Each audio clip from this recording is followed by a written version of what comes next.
Tanya's got some extra papers if you don't have one. And Fred, do you have the new one? Okay. Okay. Okay, you want to get Fred a paper? There's some up here. I think the rest of us probably have them, I think. So, yep, that's the one we're on. Okay. We're all the way down to number 2 and number B. And tonight we're going to be talking about each of us need to trust in the scene of our relationship with God through Christ. How many know we spend a lot of time talking about the unseen? And how hard is that, right? And please, I would ask you to remember Larry and Helen and them too in Florida. Of course, he went down there for like a memorial for his daughter, but he's been staying because of my brother, and he went to have a chemo treatment today, and instead they put him back in the hospital. So he's only been able to stay out of the hospital about a day, maybe 2, in between those kind of things. But, sometimes the hardest part is we go, okay, we're going to walk by faith. We're going to trust God. But we can't forget about the scene. And sometimes we have God move on our behalf, but we never tell nobody, right? We receive a miracle, but we're almost afraid to share it. And I understand that sometimes in the times that we're living in, I'll just be honest with you, things are a little scary out there when you start talking about your relationship with the Lord. I think it's getting better.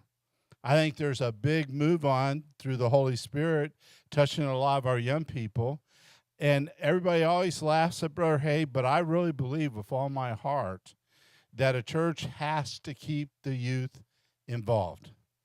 We might struggle with them when they get older. We might lose them for a little bit.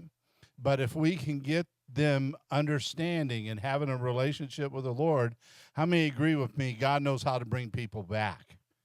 And when we get into those rough situations, those things that are put in there that are eternal stay. And so even with our younger ones, we have to start talking about it.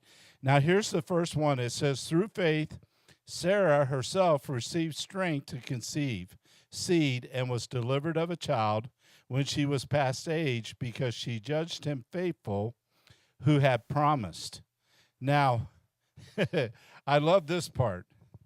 We all understand, right? When Sarah gave birth, then she got to see the end result of the unseen in her life. We all know, if you've been in church, you know that her and Abraham tried to help God out in this circumstance. They didn't see how God was going to answer and give them the end of their faith. But how many know every day when they saw that child, it demonstrated that God was faithful, even in the times when they didn't see. And one of the things that always sticks out in my mind is I've seen so many people receive blessings and miracles and good things from God. And how many know that time has a way to diminish those? And time has a way of diminishing their value. Does that make sense? Now, when you think about this particular thing with Sarah, I always laugh a little bit about it because and Brother Michael touched on it, it's always easier to tell somebody else what to do. How much harder is it to do ourselves? And then sometimes when God allows us to see the result of our faith and we receive that miracle, how hard is it sometimes to share that with people because we're afraid they're not going to understand? I learned a long time ago, don't ever be embarrassed about God. We'll talk about that probably next week as we finish this up. But don't ever be embarrassed of your relationship with God. I remember years ago, Cheryl Johnson's Brad and I were up there with his niece. She was real sick in Lubbock, and we were walking through Covenant Hospital, and there was a young lady that was there.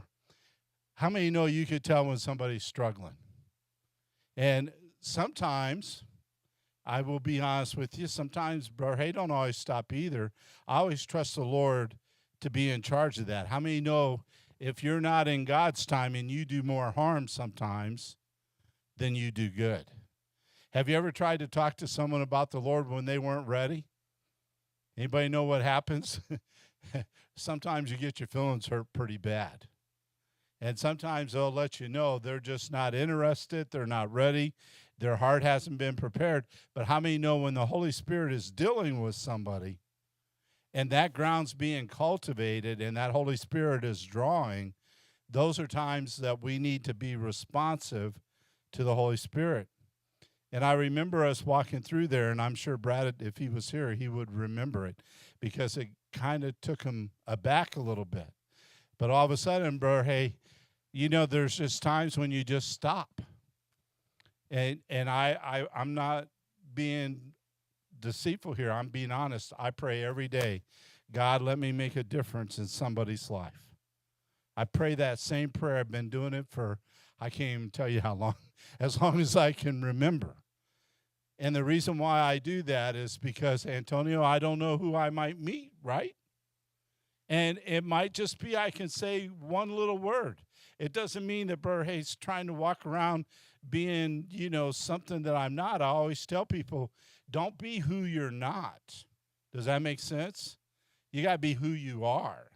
And who you are is, if you have a relationship with Christ, I want you to remember this. You're part of God's family. But this young lady, she just got Brother Hayes' attention, and she was crying. And I went up to her, and all of a sudden, everything about her changed. And you know what she had been doing? She's standing in the middle. Back then, Covenants was different than it is now. It's completely been reworked. But where she was at was kind of in the long hallway, back where they used to take people in, you know, when they did like angiogram, stuff like that in that area. There was like a gift shop, all that. But anyway, she was in there where there's like this big traffic flow. And she looked right in my eyes, and she said, I have been praying for a half an hour for God to send somebody to pray with me.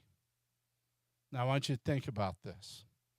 Brother Hay could not see her prayer, but what I could see was her. Does that make sense? We forget that this faith involves other people and involves real people and involves real things. And I remember praying with her, and it turned out that, I can't remember now, it's been so many years ago if it was her mom or her dad, but one of her family members was really, really bad, and we prayed for her. Now, this might shock you. I was not embarrassed to pray in the middle of the hallway. Now, did Brother Hay do backflips, jump up and down, and scream and yell? No. Don't listen, Sister A. She'll get me in trouble. I don't do stuff like that. But I prayed with her, and I had her hand. And how many know that you know when all of a sudden God shows you the scene of the prayer that you've been praying? Does that make sense? In other words, she had the unseen part. Brother Hay became the seen part of that prayer. And she became the seen part of my prayer that morning when I said, Lord, let me pray for somebody or be a difference. Sometimes I don't pray with people. Sometimes I just talk to them. And sometimes, you know, you just try to smile and be nice to somebody. How many of you have ever been in need of somebody to be nice?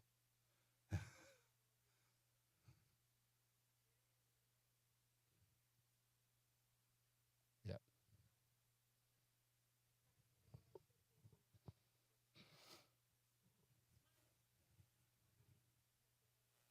Yep. Yeah, that's what Brother A says. You always got to be careful, make sure you're doing the right thing. But, well, now, here's what I want you to think about Sarah. She was way up there in age, over 100 years old when she gave birth, right? Now, here's what is amazing, Brother Hay. How many years have we heard people say, that's one of them things in the Bible that could never be true? How many know a few years ago, I thought it was kind of unique. There were ladies having babies for their kids that were in their 60s.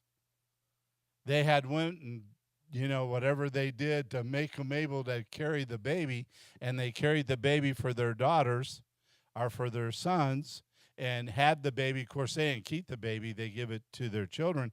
But what is amazing to Brother Hay is, I just want you to know, I believe real science never contradicts God, it just confirms him. Does that make sense? And think about all the centuries that people preach, this is crazy, it can never happen. And then all of a sudden, men have the ability to do it. And then you begin to say, well, wait a minute. Hey, God did that a long time ago, right? And over the years, I've seen God allow people to have children that doctors have given up on. And I know a few weeks ago I told you the illustration. There is a lady, because her husband was black and she was white, there are people in the church that said God would never allow her to have a child. I mean, it just went down this crazy, ignorant path. Does that make sense? Yep, that's what they told her. And the doctors confirmed. And matter of fact, Brother Randy and I was talking about this before church. How many know your mindset has a lot to do with things that helping in your health, in your life? Okay? Poor Brandon, don't feel too sorry for him. It's just a broken finger. The doctor kind of laughed last night when I'm up there with him for a long time, because it was the second day. The nurse was like, you really need to take him. I think, it was kind of bruised a little bit. So the doctor comes in and tells Brandon that the finger's broke. And, of course, that's like drama now.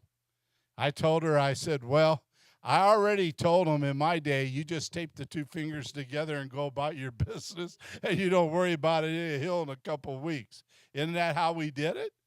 And the doctor was pretty young, and she looked at me and she said, oh, are you the dad? I said, no, I'm the grandpa. She goes, that explains it. And I thought to myself, well, what do you mean by that? Well, because, in Brother Hayes' day, how many know we didn't go to doctors very often? I mean, unless you're getting stitches and things like that, or, like in Larry's case, I'll never forget, we used to jump off garages and jump off stuff really high. And one day he was messing around on a little swing set. I guarantee it probably wasn't no higher in the back of this chair, but he fell just right and he broke his arm. And I'll never forget, because my sister grabbed his arm and goes, there ain't nothing wrong with you. Larry had to have surgery on that arm because it was broke, and that disconnected the bone from the other bone. So anyway, that was pretty bad, right? But back in the day, we didn't go to doctors like that.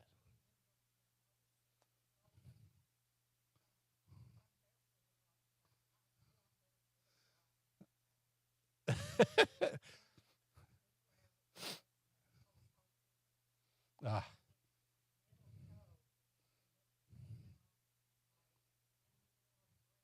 Oh.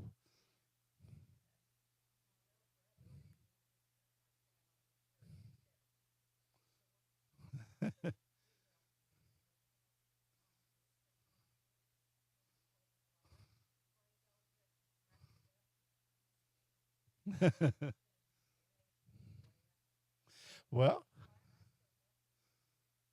see, the Lord's better than we think. But here's what Bray is trying to get to you. We don't always see God operating, but then we also see him operating. Does that make sense? In that lady's life at Covenant, Brother Hay became the scene part, and she became the scene part of my prayer. But what I'm saying here, think about poor Sarah. Think about all the years she never had a baby. She went so far as to say, okay, you can have a baby with our maidservant over here, okay, with Hagar. We know how that all turned out. Not good. Bad idea. But here's the thing. All those years of the unseen, was God working? Think about this. God was working towards a timing in that life. I believe that with all my heart. And when we can't see the timing, it's okay. And some things, I told my brother's oldest son yesterday, I said, look, some things will never get an answer this side of heaven. I just, and Brother Hay has done services for a lot of people, and I always tell people the same thing. Look, it's okay to miss people. It's okay to feel that loss. It's okay to hurt. It's hard, right? And it's okay not to understand. How many know we don't have to understand everything? Now, I promise you that when Sarah finally did conceive, can you imagine all the people around going, how did that happen?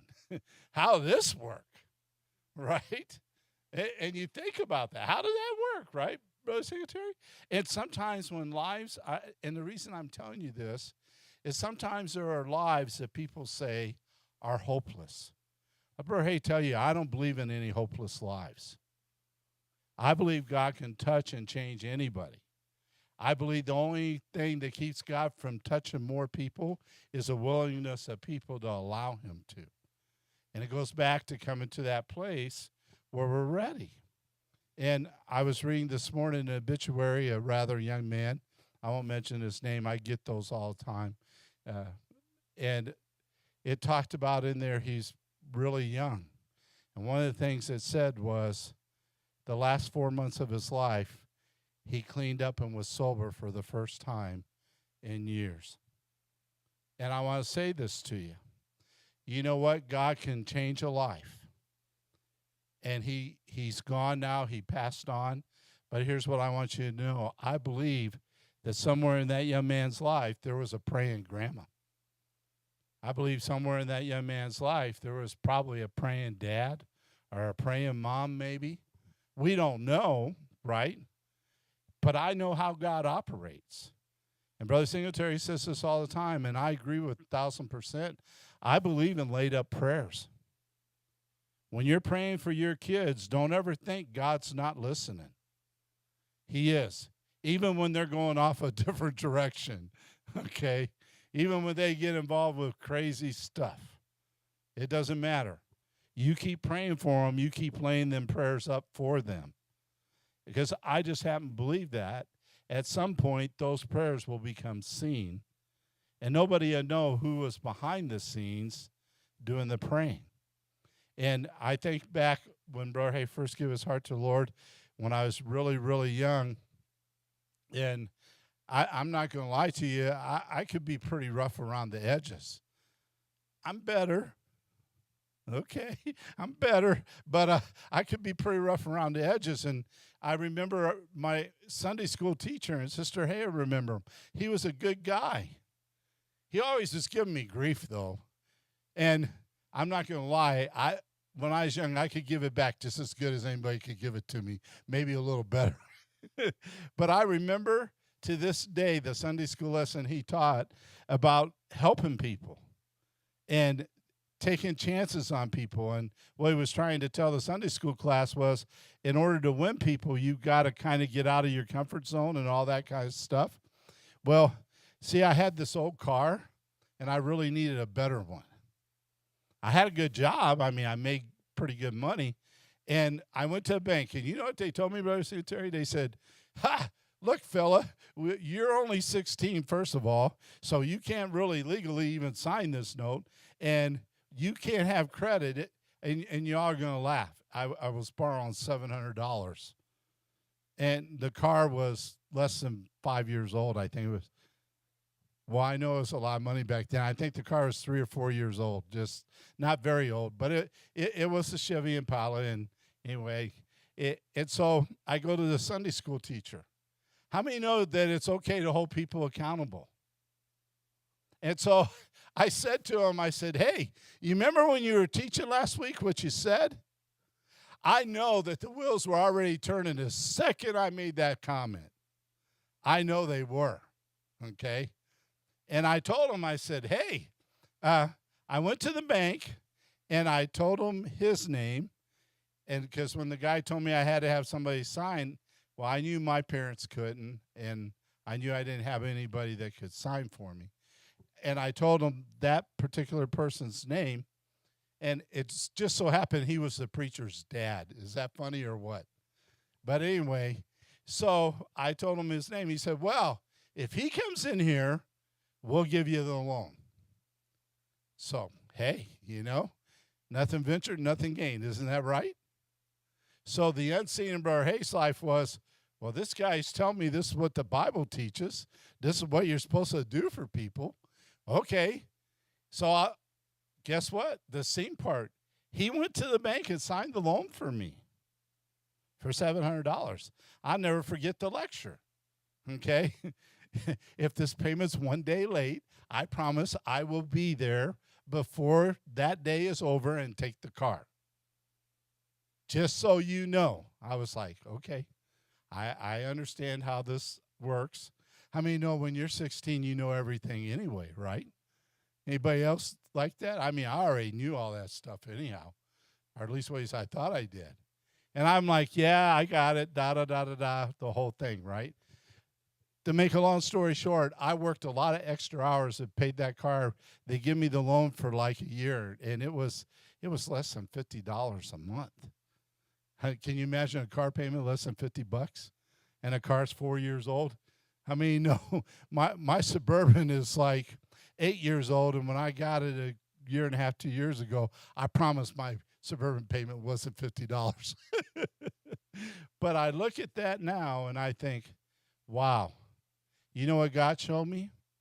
He showed me there were people, right, that trusted him, that had faith in his word, and took a chance that by them doing what they did for Brother Hay, that would turn out okay. I made sure I paid that car off way ahead of time, okay? I never asked them to sign another car for me because after that, those guys thought I was the greatest risk in the world. And when Sister Hay and I got married, I was 17, she was 16. I'd already bought a house. You love this. Our house payment was $75. That included taxes and insurance. That's pretty good, huh? But we only paid $7,200 for the house, so don't think we had a mansion.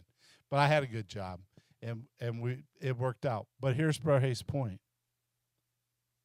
What became seen for him was when Brother Hay paid the loan back. What became seen for him was years later when I'm in the ministry. Think about that. All the years that Brother Hayes been in the ministry now, way over 50 years, getting old, but way over that, he shared in that ministry, Brother Singletary. Every time, whenever I deal with people, my mind always goes to him. And so sometimes people will say to me, Brother, hey, why do you take chances on people? Why do you love people like that? Why do you do that? I go, because somebody took a chance on me. Somebody trusted God enough that they planted some seeds in Brother Hay. And so somewhere along the line, I'm sure Abraham planted seeds into Sarah and said, hey, God's going to do this. He's done all these other things, right? I'm sure that he told her all those things. She was there. She saw all those things. She saw the miracles. She saw when they came and they robbed their camp. Remember that? And Abraham had to go get the stuff back. She saw God protect them. She also saw Abraham lie and tell the one guy that it was his sister and not his wife. Yeah, I know. That there's always that excuse part that says, well, it was kind of true, right? It was kind of true. Be careful with kind of true. It gets you in trouble, right? But isn't it amazing how over all those years, how many think Sarah cried herself to sleep a lot? Now, I'll never understand a lady that isn't able to have a baby, how she feels. I'm a guy. I don't have that emotion. I'm not going to lie to you. But I've known a lot of people over the years that I prayed for over that. Does that make sense? And I'll never forget the lady in Clovis, because when she came to that altar that day and she said to Brother, hey, I know that God won't ever let me have a baby. And I'm just like, how many know, first of all, I'm flabbergasted. Well, what's God got to do with this? And then all of a sudden, when she begins to tell Brother Hay the whole story, How many know that I had to let her know that we serve a God that we might not always be able to see, but we got his word. We know who he is. Aren't you glad that God said he's not a respecter of person? Think about that. He don't care if the person's black, Hispanic, Asian, whatever. It doesn't make a difference. God doesn't do his evaluation based on all those crazy things. And I think about this all the time. I am so glad that Jesus went to Samaria. And you say, bro, hey, why do you say that? Because the Jews consider them worse than anything. Matter of fact, they go out of their way to keep from crossing Samaria. But yet Jesus didn't do that. What does that tell us? That a lot of problems in the church, a lot of problems in our life, a lot of problems in this world weren't created by God. They were created by men pretending to be God. Does that make sense? Now look, I get excited about this kind of stuff because I'll never forget praying with her. But do you know what I remember the most? Is when she had the baby. And I thought, how cool is God? Yeah, then she had a couple more. So she ended up with like 3. But here's Brother Hayes' thing. I want you to think about what became the scene part. All those people that were ugly to her and told her all those ugly things, you know what God showed them? Here's the scene part. She's my child too. Does that make sense? And all of a sudden, when that scene part was there, man, I get excited about this, Darlia. Because God don't care what they thought. God said, let me show you, you belong to me. I remember the tears in the altar. I remember her crying. I remember praying with her. And I'll just be honest with you, I still know some of the people that probably told her that. Okay? I guarantee you they never bring stuff like that up to Brother Hay. Never have. Okay? Now, I've been called a lot of things in my life. Trust me. I've been called a racist. I've been called, you name it. You could put it on Brother Hayes' sticker board of somebody's called me that at some point. But do you know what I understand? It doesn't matter. See, they're unseen into my life. What they don't see, God has been more than willing to show out. Does that make sense? In other words, he's allowed me to pray with people. He's allowed me to be there in people's lives and to do things. And a lot of times as Christians, what I want you to start thinking, we need to fill our church up. Okay? And people always say, oh, preachers just worry about numbers. Every seat that is empty is a person that can be filled with somebody on their way to heaven. I don't know about you, but I'd like to see a lot more people on their way to heaven. There's nobody that I want to see lost.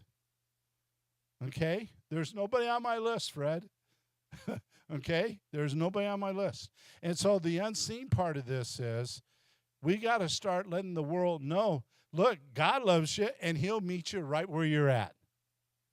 He met Sarah there.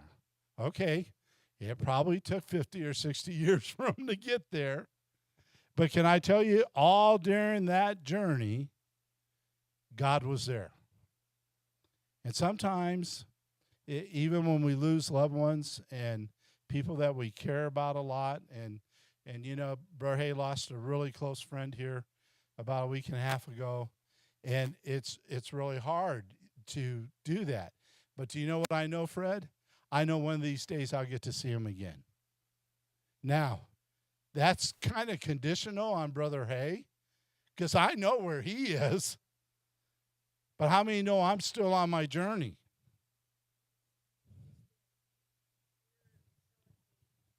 Yep.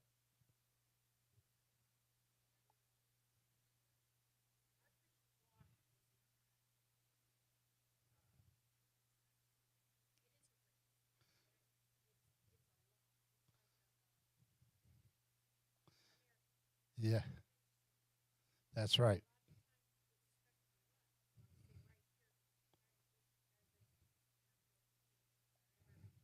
Well, we all get there.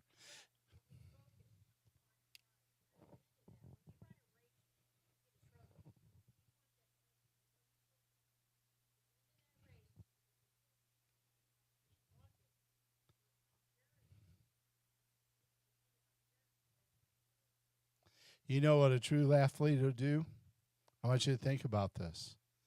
Even if they're in last place, they finish the race. Does that make sense? You know, you think about it, only first three people are going to get, first, second, third. After that, they don't usually, you don't even get a ribbon for that after that, right? Irvin's always telling me, he went bowling a week or so ago when I picked him up. He's been in church with me in Clovis on Sunday, and he's telling me about his ribbons and stuff. But here's Brother's point. Even if I don't get all the trophies, I got to finish the race. And the reason why they finish the race is because they started the race. Have you ever thought about that? And I always tell people we don't want to quit halfway through. Might not be able to finish in first place. And I remember when I was in basic training, we had some guys that, I will tell you, I am not a great runner of distance. Up short races, I could always run really well. And other reasons why I couldn't run the long distances, we'll leave that alone. But I remember we had a couple of guys in our flight that they were going to fail basic training because they couldn't make the run. And here's the difference between when people are together and when people are only concerned about themselves. Now, we had people that ran the race. When Ryan was in basic training, he got a medal for, being like the number one basic trainee, ran all the races, did all the stuff, got like in the top. Yeah, got like the top 1% stuff. But I remember when we did that, Fred, all of a sudden there were about 4 or 5 of us. And listen, they had to convince Brother Hay. I'm just telling you, the Lord works on you all through your life. I believe that. I believe the seeds that my Sunday school teacher put in me. I believe seeds of people along my life that have helped Brother Hay along, spiritually speaking. And these guys came to me and they said, look, we got to help these 2 guys or they're not going to make it. And I remember pretty much we kind of carried them the last little bit, almost to the detriment of our own selves. But here's what I want to tell you. When it was all said and done, I will tell you that those people become closer to you than even a brother sometimes. Now, a lot of people can't understand that. And I have brothers, and I love all my brothers. But do you know the Bible says there's a friend that's closer than a brother? Okay? My friend that I lost, he was closer than a brother, just was. And you say, oh, so you guys must have talked all the time. Sometimes we go 5 years and never talk. Because how many know life is just that way? How many know there hasn't always been cell phones and Facebook? And brother, I got a cell phone, but I still don't do the Facebook thing. But anyway, I think about all those things. But here's what we both knew. No matter what happened, the other one was praying, and the other one would always be there to the best of their ability for the other person. Does that make sense? And that's the way the church needs to be. Sometimes in church, I hate to say it, we got some young kids. We might have to kind of put them up on our arms and help carry them along. Okay, we got to deal with Sister A in the process. I know. We got to work through her. But you know what Brother Hay is saying. How many know sometimes some of our older people, and Brother Hay's one of those, but sometimes our older people feel like they're useless and nobody cares? How many think the church has an obligation to show them that we do? I've always done it for years anyway, but when Sister Sylvia shows up at church, even at times when I know she was mad at me, okay? How many know I can't even keep Sister Hay happy all the time, and I've had her for 53 years. But anyway, so we'll leave that alone. And sometimes, even if she was upset with me, I always tell her the same thing every time I see her. I always tell her how beautiful she is, And I always let her know that she'll always have a special place in Brother Hay's heart. And people say, now, Brother Hay, why is that? It's real simple. She has been part of my family for a long time. Okay? We've watched you babies grow up. We've watched their grandkids grow up, not great-grandkids, right? You know, we've been there through a whole bunch of stuff. But here's what. I know that sometimes she needs encouragement. But do you know she becomes encouragement to me just like Darlene does when she shows up at church? And when I was in Clovis Sunday, we only had a handful of people. Poor Sister Laughlin could hardly make it through the service. The lady will be 102 here pretty soon in December. But do you know what? Even in a wheelchair, Fred, she showed up to church. See, I look at Brother Singletary, and I think about all the people that we've been through, all the stuff. I remember when I lost my dad, I was really young, hadn't been here at the church very long, and Brother Singletary and Brother Cyril and a couple of the other men, I didn't even have the money to go to my dad's funeral. They helped me. Okay? And so you say, well, why are you telling this, Brother Hay? Because those are the seen things. The unseen that we don't all see is we share a relationship with the Lord. And Brother Randy's been with us for a long time. And Fred, you're starting to be an old timer. Okay? I'm just telling you. And Sister Laura, sometimes she's kind of quiet. And nobody even knows she's here. But she's been faithful for a long time. And, you know, I'm so glad that her grandkids were here tonight. But I got to ask you a question. Imagine if we didn't have a church. Think about that for a minute. Imagine if we didn't have a church and the grandkids showed up and there was no church. Scary thought, isn't it? So I want you to understand that the enemy has two goals. First of all, he wants to destroy your faith, which we've been talking about. Now we're going to talk about the second part. He also wants to destroy what you see him doing. Does that make sense? And I'm so glad that you all are here. You're part of us. Haven't been with us too long, but your family, I know. Some people, when I say that, I get in a lot of trouble. They go, I don't know if I want that guy in my family, but hey, I love you anyway. That's how that works, okay? I don't get too excited. But I want to read the next part here because this one really gets me excited. I'm going to hurry. Only going to be about 5 more minutes. It says, and when he came to the den, he cried with a lamentable voice unto Daniel.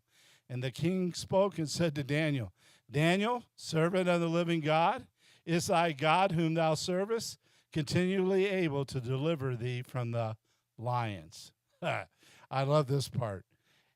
I want you to think about this. Here's this king, and he didn't want to do that. He didn't want to throw Daniel. He got himself into a pickle and got himself in one of those no-out situations, right? We get in those sometimes. But can you imagine this king showing up there to the lion's den, and he's hollering down in there, hey, Daniel, that God that lives, was he able to keep you? And Daniel answered him. How many know all of a sudden what the king prayed for all night became visual and very seen because Daniel was still alive? And what Brother Hay is telling you, sometimes we go through those dark nights. Sometimes we're laying down with the lions, right? Sometimes we're in those circumstances that are so rough and so hard. But we got to remember that God shut the mouths of the lions and he protected Daniel. I read a commentary one time, and it said, well, the reason the lions didn't eat Daniel was they weren't hungry. I always laugh when I read that because if you read on into the scripture, yeah, they threw those people that caused Daniel to be thrown in there, they threw them in. Anybody know what happened to them? Yeah, the lions ate them. They were hungry. There was a big difference. One had the unhand seen of God and the seen hand of God that protected him. Does that make sense? And we can't be embarrassed about what God does for us. Okay? And, and, and Veronica knows, I say this all the time. I'm always thankful when I see Silas. Silas is seen of unseen prayers. You think about that. And sometimes we don't understand all that, okay? Kaylee had a real bad seizure here a couple of weeks ago now, and it's pretty scary sometimes when that happens. But I want you to know something. I understand that God keeps her hand upon her, okay? Even when she's aggravating me. And I always laugh. The lady came down the other day, and she asked Kaylee what she liked to do. Anybody guess what Kaylee told her? Aggravate my dad. That was her number one thing. I was like, well, some things haven't ever changed. But anyway, and she always reminds me that I prayed for patience, and that's why I got her. Okay? I prayed for it. I got what I prayed for. But here's the thing. How many of you have ever got discouraged and you need somebody to help you see God's hand? And here's how we do that with each other. When we pray for each other, when we call out to each other, and sometimes just being there. We don't have to do all these crazy things, okay? And I get excited when I think about it because at my lowest points in my life over the years, spiritually speaking, God has always brought somebody into my path, okay? And sometimes you're going to laugh when I tell you this. Sometimes it can be a little child. And all of a sudden, I look at that little child and they say something to Brother Hay. And you know what I see, Sister Darlene? I see that child 20 years from that point. And people say, now, Brother Hay, you can't look in the future. You're absolutely right. I might not be here tomorrow. How many think if the rapture takes place, none of us ought to be here? Right? That'd even be better. But I look at that and I look and I see how I know God operates, right? And every once in a while I run into people that I hadn't seen in years, and God brings them back across my path. And all of a sudden I go, all those prayers that were laid up are now being fulfilled. And even if they're not being fulfilled, at least we know God is working in that situation. Just like when I saw Sister Laura's son and talked to him at Walmart. I didn't recognize him. He recognized me. Yep, and Sister A said he was here Sunday. That's cool. I was in Clovis. Okay, I'm just going to read this and we'll be done, and then, because I don't want to keep you too late. Okay, and so not only did Daniel see his faith, but here's the other part that I want to talk to you about, and then we'll pick up on number 2 next week. Guess who else got to see Daniel's faith? The king. And here's what I want to tell you. Every time you put one foot in front of the other and keep serving God, somebody's watching your life. Every time you tell somebody what God has done for you, I promise you, I guarantee you that it impacts more than just yourself. It always does. And sometimes we feel like we're so useless and all those kind of things. And years been a long time ago now, but my cohort in the ministry, him and I served on the council, all those kind of things together for years and years and years. And anyway, we were pretty close friends, and he pastored a little bitty church there in Jal, New Mexico. Anybody ever been there? There's not much in Jal. I mean, don't blink your eyes twice because you're gone through the town. I promise you. But over the years, what is so interesting is over the years, on Wednesday night, they would run between 50 and 70. Sometimes it would go down, but somewhere, just depending, but between 50 and 70. Sunday morning, they have 20 people. And I remember some of the overseers just always giving him grief. You know why they had that many on Wednesday? They fed all the kids that wanted to come and chow. And the principal of the school she was a teacher to begin with, but became the principal, one of the ladies in the school. How many know they had plenty of advertisement? And how many know there are a lot of parents that said, hey, my kid's hungry. Whoop, you can go over there and eat. And a lot of them came every week and were faithful in the church. And in youth camp, it was always a contest to see who sent more, him or us. Okay? Now, Brother Hay did not go to youth camp. It's not my calling. Okay? It was Brother May's calling. Not my thing. But I just want you to know we were blessed. And a lot of times we'd send 30 kids. And a lot of times our church would be running 70, 75. We'd send 30 kids. His church is running 20, and they'd send 30 kids. Can you imagine that? How cool is God? Now, it's been a while, a couple of months now, but before youth camp this year, I had to go to the insurance place for something. I don't even remember what it was. But I go in there, and the young girl that's working at the insurance place, she's actually was Hannah. She was living in the Church of Christ houses there.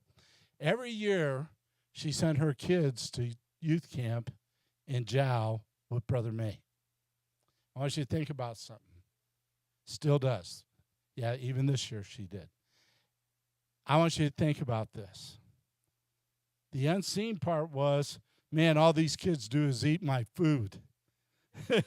Well, Brother May had a sister that went to a real big church and financially pretty much paid for them to feed those kids every Wednesday because their church really didn't have the money to do that a lot.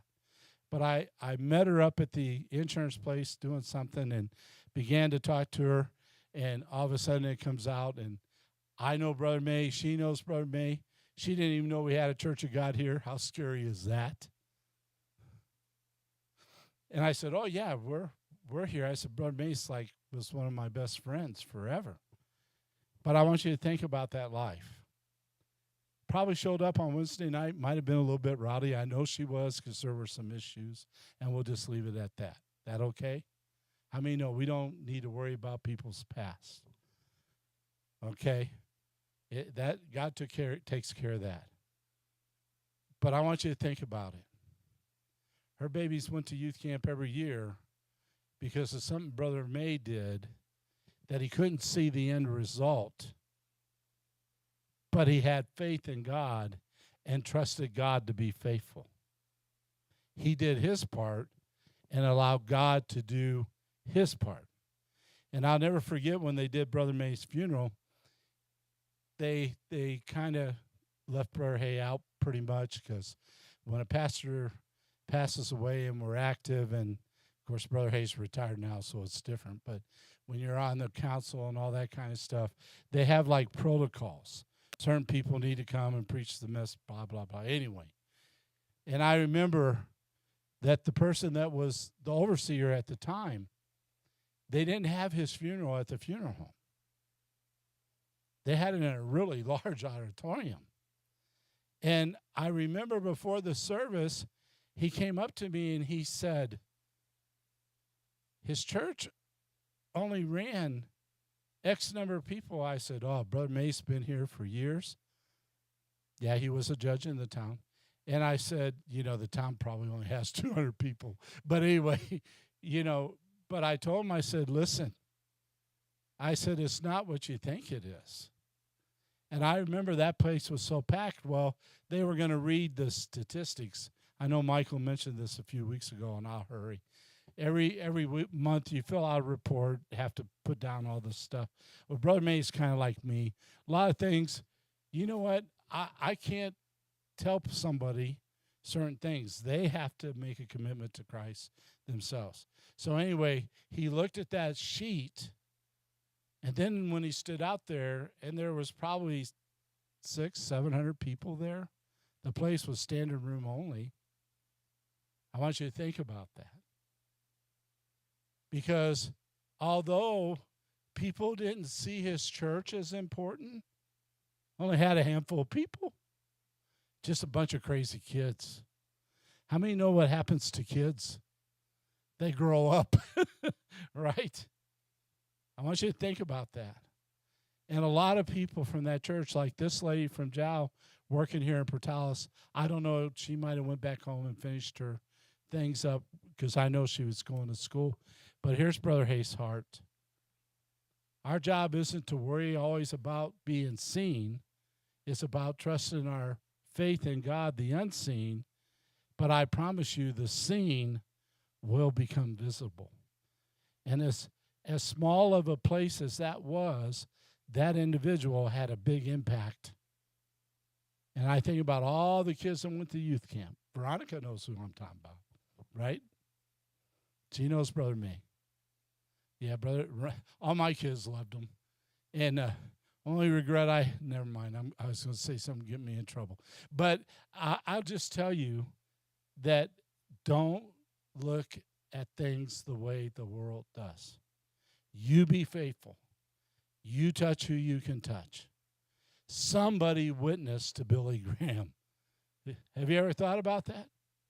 Somebody did. Think about the most popular preacher in our day right now. Think about Charlie Kirk. Think about that young man. You know who challenged him? His wife. Hey, we got to get serious about this thing. Isn't that amazing? And even though a lot of people didn't think he had very much impact, how many know now that he's gone, all of a sudden the impact becomes visible? Does that make sense? And that's why I'm telling you. And here's the closing thought. You might not see the impact down here in your life. The second you hit heaven and put your first foot on that street, you'll understand. Does that make sense? All of a sudden, you'll know it was worth it all. And all of a sudden, that thing that you can't see right now will become visible. And, man, then you're going to regret, man, I should have done more. If you would stand with Brother Hay. If you have offering, you can just put it up here in the basket as you go. I appreciate you tonight. And pray for Sister Wanda. I know she's been coming pretty regular with us. Continue to remember all those who are not here. Like I said, Larry and Helen and them. And just pray for those that are struggling tonight, okay? And we're going to, here's how I'm going to close. If some of you ladies that come over here by Sister Darlena, we're going to close by praying for her tonight.